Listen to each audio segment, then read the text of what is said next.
La série culte Omerta envahit bientôt le grand écran. On en parle avec Luc Dionne et Stéphane Rousseau.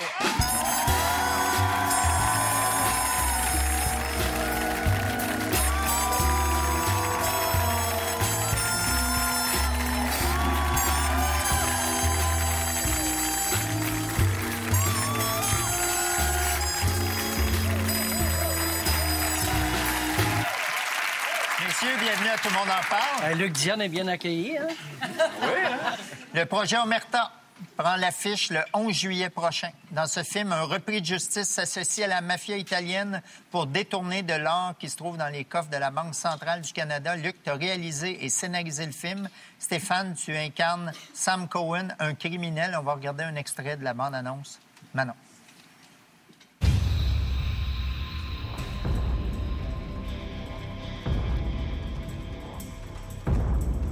15 ans pour meurtre deuxième.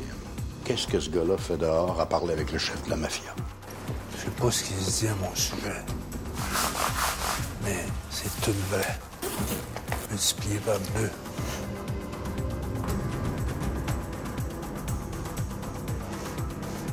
Ces gars-là préparent un gros coup, mais je sais pas quoi. Je viens chercher mon argent. Je sais pas, il est où ton argent? Monsieur Gauthier, vous êtes plus dans la police, là. OK! Vous voyez des polices partout, ce qu'il n'y en a pas, puis vous n'en voyez pas quand il y en a.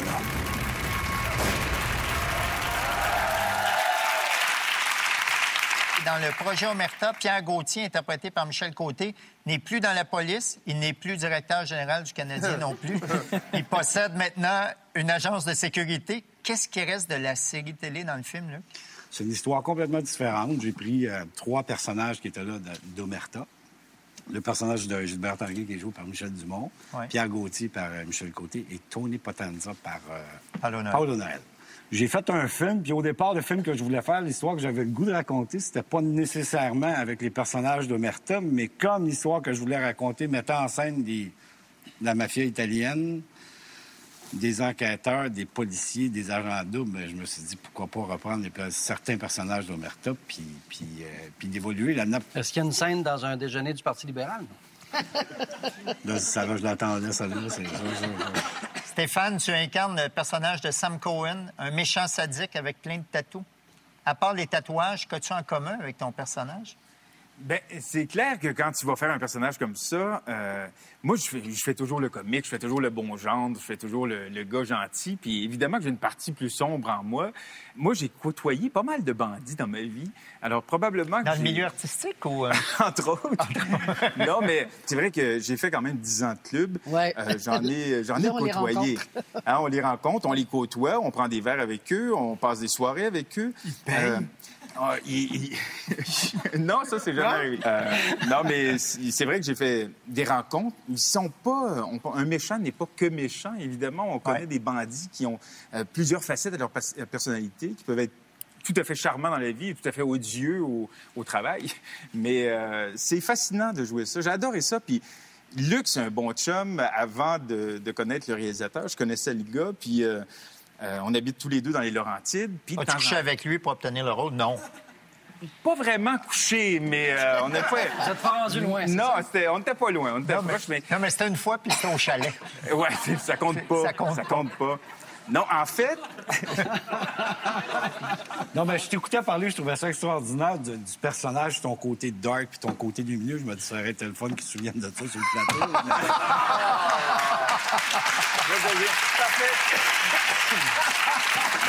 Je le retiendrai contre toi. On va tout arranger ça au montage. En fait, si je peux me permettre une petite anecdote. Stéphane, on se parle au téléphone quand je me prépare à faire le film, puis on parle d'Omerta, puis il dit, y a-tu un personnage? Puis j'ai dit, ben, écoute, il y a peut-être un personnage, ce serait le fun que tu viennes passer une audition. Puis très franchement, j'avais pas d'attente. Et Denise et moi, Denise Robert, la productrice, on a vu arriver Stéphane avec... Écoute, les cheveux, je pense que tu as eu l'occasion de le voir. Il s'était arrangé. Mais il m'avait dit, crée-toi un look, puis... Toi, t'es bon là-dedans. Moi, je suis bon là-dedans. Le costume, moi, ça me connaît. Fait que je me suis créé un look, puis ça a plu, mais je pense qu'au-delà de ça, ce que je proposais les a séduits aussi. Puis quand tu m'as téléphoné, d'ailleurs, si tu te rappelles, c'est parce que tu m'avais vu à Tout le monde en parle la veille. En fait, les vérités, j'ai dit, j'aimerais ça passer à tout le monde en parle, puis il dit, trouve-moi un rôle, je vais appeler Guillaume, on est d'ici, ça. Puis dans 3 ans, c'est réglé. Ben oui, ça marche de même. René Angélil fait partie de la distribution du projet Omerta. Luc, tu trouves que René est un talent naturel? Sur le plateau de tournage, tu lui as dit, tu n'as pas besoin d'acter, sois toi-même. Est-ce que tu veux dire que René Angélil est naturellement un parrain? Tu le connais toi aussi, René. On a joué aux cartes avec. Tu sais comment il est capable d'avoir cette espèce de face, c'est le cas de dire, la face de poker. Non, je pense que ça transpirait sur le plateau. À chaque fois que René arrivait dans la scène puis il s'assoyait à la table, on sentait que déjà le pouvoir du parrain s'installait. Mais moi, il y a quelque chose qui me fascinait de cet homme-là, que j'ai adoré. Mais il n'est pas décédé, hein? Tu peux parler de lui. Non, tout à fait. Mais il m'a tellement séduit parce que, effectivement, qu'il est tellement imposant. C'est un gentleman en plus. Puis il est gentleman à mort, hein, on le sait. Mais en plus, il est tellement enfant. J'ai eu les meilleurs fous rires avec lui, mais vraiment à se pisser dessus. Au sens figuré. Oui. Mais c'était vraiment super sympathique. C'est lui qui me faisait rire parce qu'il est drôle. Il est vraiment drôle. On peut pas s'imaginer qu'il est aussi drôle que ça. Ouais. Tu t'es pissé dessus avec René Angélil. Stéphane, Fatal Bazooka est sorti en DVD au Québec en mars dernier. Le film raconte l'histoire d'un rappeur, Fatal Bazooka, joué par l'humoriste français Michael Youn, qui se fait voler la vedette par Chris Prolls, un DJ manipulateur écolo que tu interprètes. Alors, on va regarder le trailer de Fatal Bazooka. D'accord. Manon.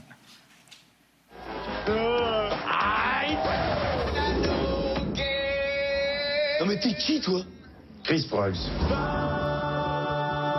J'arrive et je vais te ringardiser vitesse grand V. Tocard. Je fais de l'électro-bio, sans additif, quoi. Et je respecte la nappe phréatique aussi. Je fais uniquement caca dans mon jardin. Oh shit! T'as vu les premiers chiffres de son album à l'autre biscuit? Tu fais quoi, toi? Tu branles la nouille? Je branle pas la nouille. Je donne rendez-vous Music Award dans la musique. Là, on va voir. Aïe! Le gagnant est...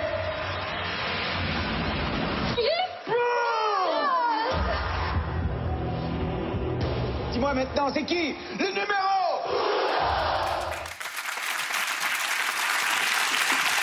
René, c'est pas... Non, j'aime pas. J'aime pas. Ben, j'aime lui, mais j'aime pas l'autre. Il passe souvent, on n'est pas couché.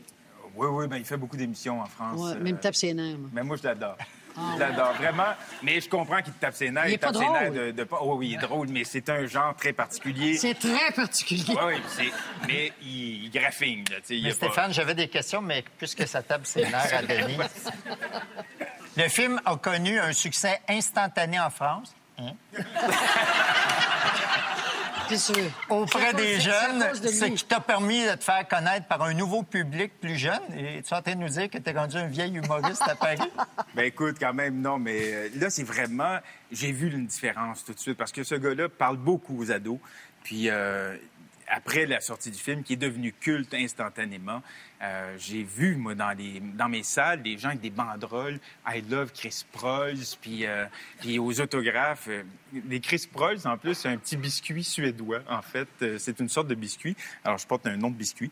Mais aux autographes, je fais souvent là-bas, ils font des tournées comme les FNAC, là, des Archambault, mettons, tu t'installes puis tu fais des autographes. Mais écoute, que des jeunes de 15 ans, tu sais, hey, salut, j'adore ce que tu fais. Puis là, j'étais là, mais il était pas là avant, là, parce que là, j'ai des petites madames qui, fais-nous Frank Sinatra. Puis à côté, t'en as d'autres qui sont, j'adore Chris Prolls.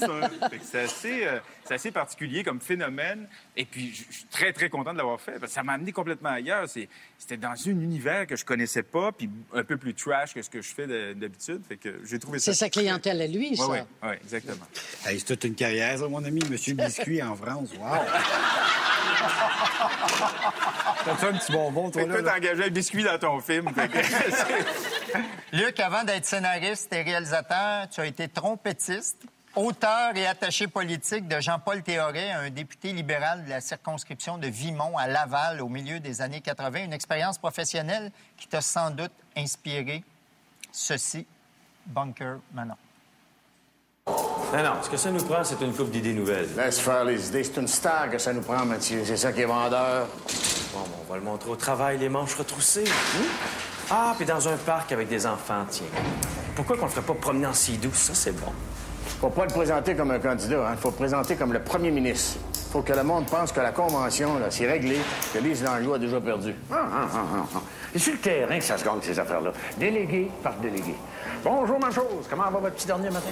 Il n'y a pas de picote pour vrai, pauvre enfant. Bien, ça tombe bien, notre candidat, Christophe Lacroix. Votez pour lui, il connaît ça, la picote, lui. C'est le plus grand expert de picote au pays. Vierge. C'est comme ça que tu mets un candidat. Bon, tu vois, jeune, comme ça que ça marche. Le propos cynique et grinçant de Bunker, le cirque, avait fait réagir le milieu politique et certains journalistes. Avec les récents cas de corruption dans l'industrie de la construction, dans le financement des partis politiques, on dirait que Bunker prend un nouveau sens. Étais-tu un visionnaire ou ça a toujours été comme ça? C'est intéressant. Ça m'a amené la réflexion suivante parce que toute la question du financement des partis politiques, peu importe le parti politique, là, rouge, vert, bleu, jaune, peu importe. J'en avais même traité beaucoup dans Omerta. Et c'est un peu gros ce que je vais dire, mais j'ai comme senti les 2 dernières années, je trouve qu'il y a une certaine naïveté qui me désempare au Québec. Les gens semblent tout à coup surpris de ce qui... Ça se passait il y a 50 ans, il y a 60 ans, ça se passait il y a 10 ans. Ça va se passer demain, dans 2 ans. Comme société, si on ne s'arrête pas et si on ne se pose pas la vraie question, comment peut-on financer les partis politiques, ces problèmes-là vont toujours exister. Que ce soit... Je pense qu'on est temps pour une réflexion très mûre, non seulement, pas juste au Québec, mais partout au Canada, pour mettre en place un système de financement pour les partis politiques qui va enlever toute la racaille autour du monde politique. Puis peut-être que là, on aura des gens qui seront intéressés par la chose politique. Moi, je peux pas croire qu'aujourd'hui, quelqu'un de sensé qui aurait des capacités pour occuper un poste important au sein de l'appareil ou donner une partie de sa vie parce que c'est ça... Pourquoi ce gars-là, aujourd'hui, va se présenter en politique? Il faut être malade, il faut être maso. Moi, je le ferais pas, je le recommanderais pas à personne. Si, bol, je savais pas, je te ferais fâcher. Tu vas avoir encore un peu d'eau? Je suis pas choqué du tout. Tu veux qu'on te redonne de l'eau? Je suis pas intéressé de candidat non plus. Une pastille? Pastille, quelque chose. Masselé, faites quoi? Non, touche pas, moi. Stéphane, après 200 représentations, la tournée française de ton spectacle, Les Confessions de Stéphane Rousseau, est maintenant terminée. Tu as présenté ton spectacle à Toulouse le 19 mars dernier, quelques heures après la fusillade où 3 enfants et un adulte, tous d'origine juive, ont été tués par Mohamed Merah. Faire de l'humour dans une ville sous le choc, ça n'a pas dû être facile. As-tu pensé annuler ton spectacle? C'était un moment mémorable. C'est un moment mémorable parce que j'ai jamais vécu un truc pareil. J'ai déjà joué malade, j'ai déjà joué quand j'avais perdu un proche, j'ai déjà joué dans des situations que moi, j'étais touché personnellement. Là, en plus d'être touché personnellement, tu as tout ton public qui est sous le choc. Tu es dans leur ville, ils viennent de vivre un drame, mais au-delà des mots. Puis toi, tu t'en vas là pour les faire rire. C'est dans un contexte, mais tellement particulier. Le gars est encore libre. Ils l'ont poigné juste avant le show, finalement. Mais c'est comme si tu avais fait un show d'humour le soir de Polytechnique. Exactement. Puis, donc, je leur ai parlé avant de commencer le spectacle. Je ne pouvais pas me dire, je commence le show, puis hey, puis commencer mes gags. Fait que je leur ai parlé pendant 3-4 minutes. Écoute, un silence mais absolument incroyable. Et puis, le show s'est très, très bien déroulé, heureusement, mais on a pensé à annuler le spectacle, même que la sécurité avait triplé autour du Zénith où on jouait, parce qu'on ne savait pas, ce gars-là, il va-tu décider d'aller dans une foule puis commettre un autre attentat? On n'avait aucune idée. Alors, c'était assez angoissant, assez stressant. Il reste une centaine de représentations des Confessions de Stéphane Rousseau à donner ici au Québec. On va regarder un extrait. Manon. Allez, signe un horoscope pour ma sœur Fatima. Après ça sera assez, d'accord? Fatima comment? Boudarek imtamelu khale. Comme ça se prononce? J'écris pas très bien. Bon. De Stéphane Rousseau, bisous. Tu connais ma sœur? Non, je connais pas votre sœur. D'où tu fais des bisous à ma sœur? Je fais des bisous à tout le monde, on est comme ça, nous autres, les Québécois, on est gentils. Vous autres aussi, là, mais c'est moins connu. tu fais des bisous à tout le monde. Eh ben moi, je vais niquer ta mère, ta meuf, ta sœur et ta bagnole. Hey! On touche pas à mon char!